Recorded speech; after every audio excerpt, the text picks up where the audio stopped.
ये ब्रह्मचर्य सबके लिए है। बहुत घातक है भोगों का आकर्षण। ब्रह्मचर्य के बिना पूरा का पूरा जीवन खोखला हो जाता है। मन से, वचन से और शरीर से, तीनों से ब्रह्मचर्य होता है।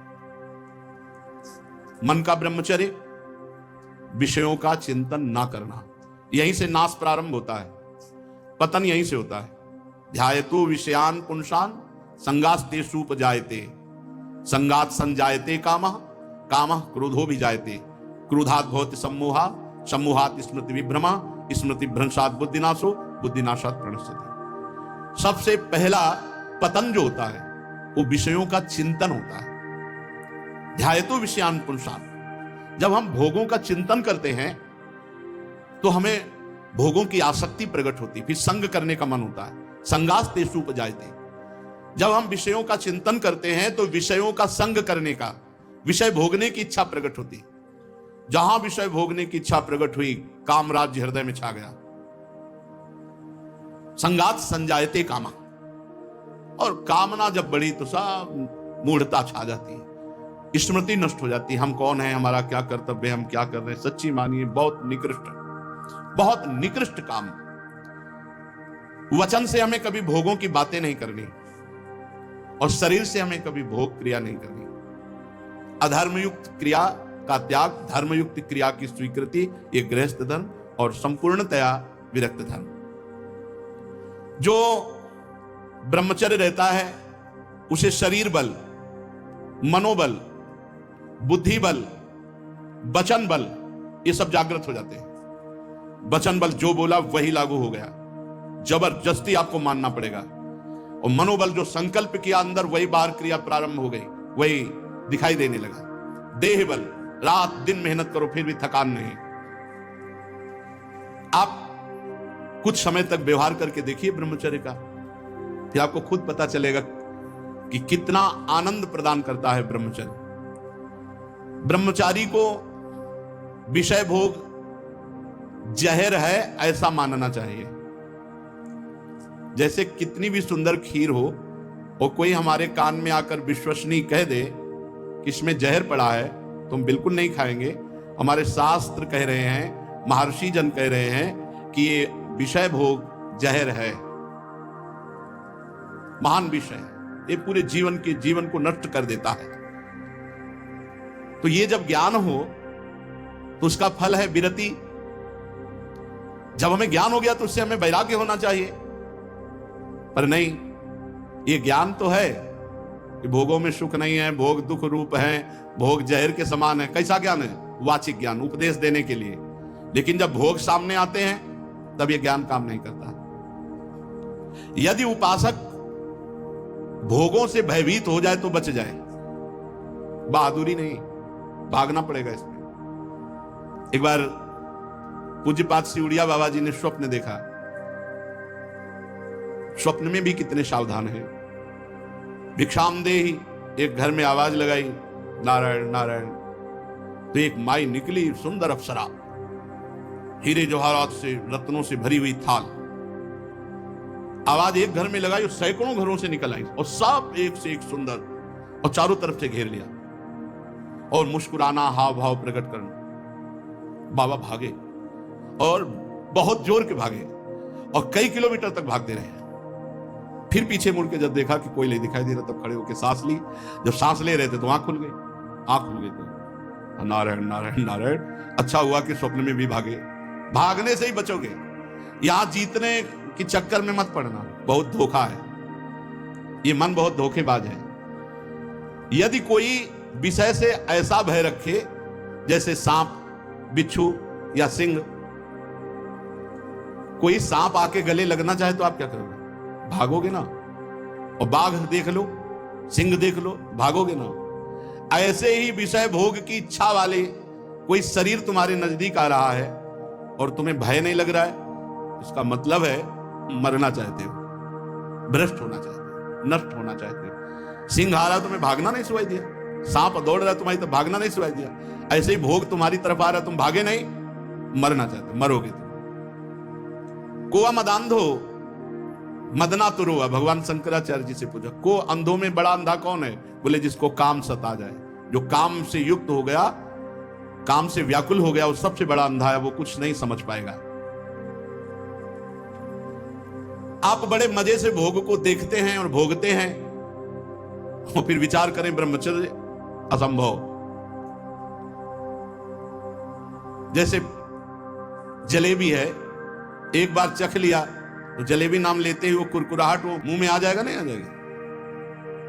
इसे कहते हैं तृष्णा। भोग भोगा, अब वो तृष्णा जहर की तरह तुम्हारे हृदय में बस गई। अब वो भगवान ने निकाले तो निकाले, नहीं तो पूरा जीवन भर मार देगी। भोगों का जहर तृष्णा। तृष्णा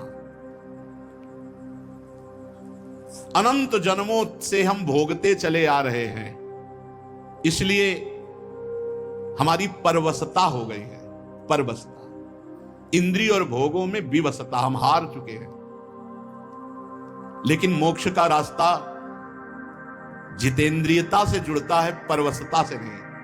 इसलिए आपको इंद्रियों के भोगों से जीतना पड़ेगा, लड़ना पड़ेगा। भटकते रहने से ये जन्म भी चला जाएगा, जैसे और जन्म चले गए। बहुत बार ये सब भोगा है। देवराज इंद्र भी बने होंगे कभी ना कभी, बहुत बार, बहुत बार सब। लेकिन भगवान के प्रेमी भक्त कभी नहीं बने जिंदगी में, पक्की बात। इस बार अवसर मिला है भगवान से प्रेम करने का। कोल्ले जी के चरित्र में नहीं आता कि बचपन से बैरागी, वो एक राजा की उपवन वाटिका में वो शयन कर रहे थे, वहीं वो सब राजकुमार, वो सब वैभव सब देख करके उनके मन में ऐसी लालसा आ गई कि यार ये सुख तो बहुत बढ़िया है। तो भगवत प्राप्ति रुक गई और उनका अगला जन्म हुआ और राजकुमार से मित्रता हुई और सारे भोग उनको मिले। अगर कोई वासना लेकर इस मार्ग में, तो फिर पहले वासना पूर्ति होती है। ये मन मकड़ी के जाले की तरह वासना बुनता रहता है, छोड़ दो इसे, बस ये अपना काम करता है और हमको फंसाता है। जाल ये बुनता है और फंसाता हमको है। इसीलिए उपासक मन के जाल को बनने ही न दे। राधा राधा राधा राधा, वो कहेगा नहीं सुनो ऐसे से ऐसा, राधा राधा, वो आपको फंसा नहीं पाएगा। ये तमोगुणी राक्षसी आहार विहार करके आप सच्चिदानंद भगवान को नहीं मान जाओ। जहां प्याज लहसुन जैसे ये तमोगुण होने के कारण बहुत पवित्र वस्तु की तरह प्रकट होते हैं, कोई अपवित्र वस्तु थोड़ी। आप देखो, जहां आलू प्रकट होती है, शकरकंद प्रकट होती है, ठीक उसी खेत में वैसे ही ये प्याज लहसुन प्रकट होते हैं। ये कोई ऐसा थोड़ी कि हत्या वाला दोष या किसी तरह गलत तरह से बनाया गया पदार्थ हो। ये तो प्राकृतिक है, पर इसका गुण घोर तमोगुण है। बस तमोगुण के कारण इसका त्याग किया गया है। इसीलिए संत महात्मा जन इसका त्याग करते, तमोगुणी आहार इसको नहीं पाते। फिर जहां और राक्षसी प्रवृत्ति के आहार विहार है, तो फिर वो ये मन मकड़ी की तरह जाला बुनता और हमको फंसाता है। ये छह हमको हर समय फंसाए रखते हैं, काम क्रोध लोभ मोह मद मत्सर। यदि ब्रह्मचर्य रहना है तो हमें बहुत संभालना है तीन को।